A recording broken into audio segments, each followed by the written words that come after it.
मम्मा, मैंने अपने घोंसले में सूखा घास भी लगा लिया है। अब हमारा घोंसला नरम रहेगा। गुड़िया बेटी, आप घोंसले में बैठें और मैं आपके खाने के लिए कुछ लेकर आती हूँ। एक कौवा और कौवी वहाँ आ जाते हैं। चिड़िया, ये क्या? इस पेड़ पर तो हम अपना घोंसला बनाना चाहते थे और तुमने हमसे पहले ही बना लिया।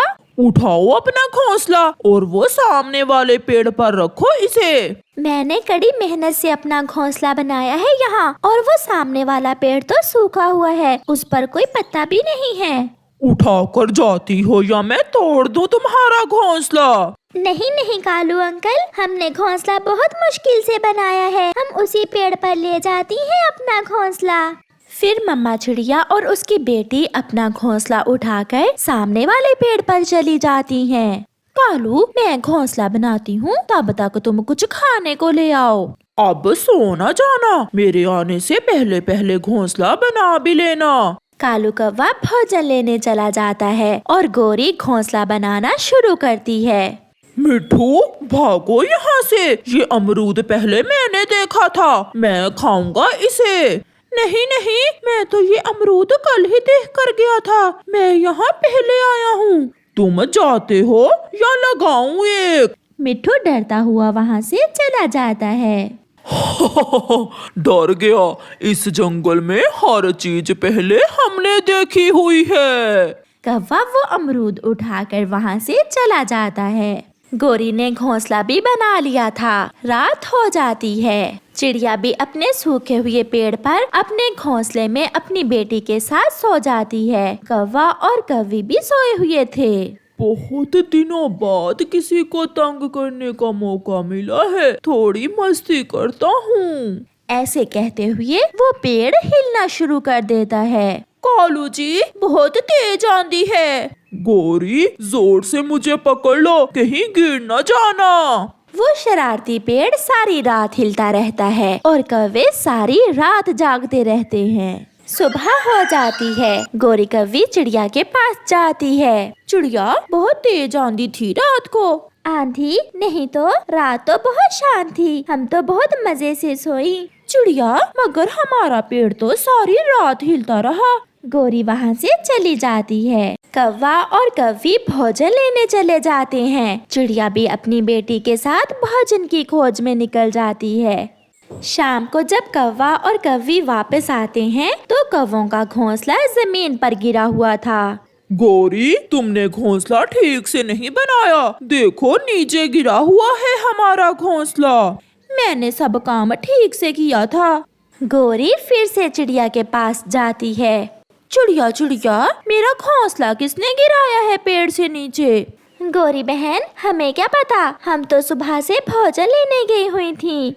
आंटी, जब मैं आई तो आपका पेड़ जोर जोर से हिल रहा था। ये कैसे हो सकता है? तुम झूठ बोल रही हो। गोरी चली जाती है।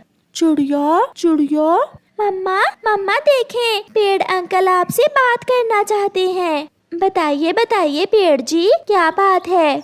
वो हरा भरा पेड़ बहुत शरारती है। उस पेड़ पर जो भी पक्षी अपना घोंसला बनाता है, वो पेड़ उसे ऐसे ही तंग करता है। वो बहुत शैतान पेड़ है। अच्छा ही हुआ जो गोरी ने मुझे उस पेड़ पर अपना घोंसला नहीं बनाने दिया।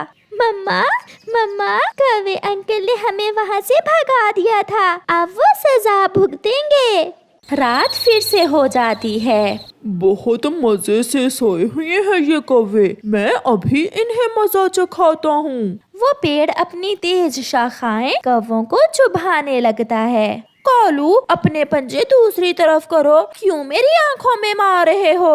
वो पेड़ फिर से कौवे के सर में एक कांटा चुभोता है। गोरी, कल अपने नाखून काट लेना, कितने लंबे हो गए हैं, मेरे सर में लग रहे हैं तुम्हारे नाखून। पागल हो क्या? मैं तो ऐसा नहीं कर रही। तो फिर मैं भी ऐसा नहीं कर रहा। तो फिर कौन है जो हमें तंग कर रहा है? वो पेड़ चुपके हंस रहा था। कौवा और कौवी फिर से सो जाते हैं। इस बार तो वो पेड़ जोर से कालू कौवे के एक डंडा लगाता है। भूत भूत, यहाँ कोई भूत है, इस पेड़ पर कोई भूत है गौरी। ऐसा कहते हुए कौवा और कौवी वहाँ से भाग जाते हैं, जिन्हें भागता देखकर चिड़िया और उसकी बेटी हंस रही थी। मम्मा, अच्छा ही हुआ जो उस पेड़ पर हमारा घोंसला नहीं है।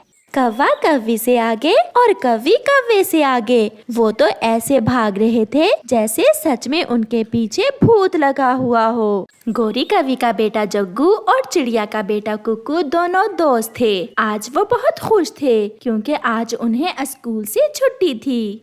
कुकू कुकू, चलो चलें, आज हम दूर जाएंगे पहाड़ों के पास। पीपल के पेड़ पर मधुमक्खियों का छत्ता है, आज हम शहद खाने जाते हैं। यार जग्गू, शहद पसंद तो बहुत है मुझे भी, मगर सुना है मधुमक्खियाँ पीछे पड़ जाएं तो जान नहीं छोड़ती। हम भाग जाएंगे, हम शहद पीकर कौन सा वहाँ रुकेंगे।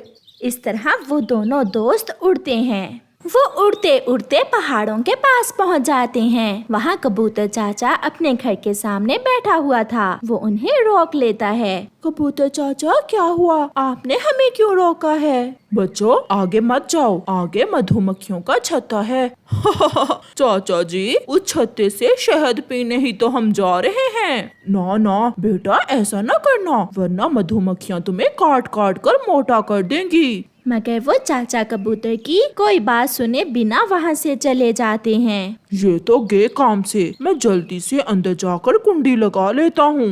ये जगह ठीक है, हम यहाँ झाड़ियों में छुपकर छत्ते पर पत्थर फेंकते हैं और जब मधुमक्खियाँ चली जाएंगी तो हम मजे मजे से शहद पी लेंगे।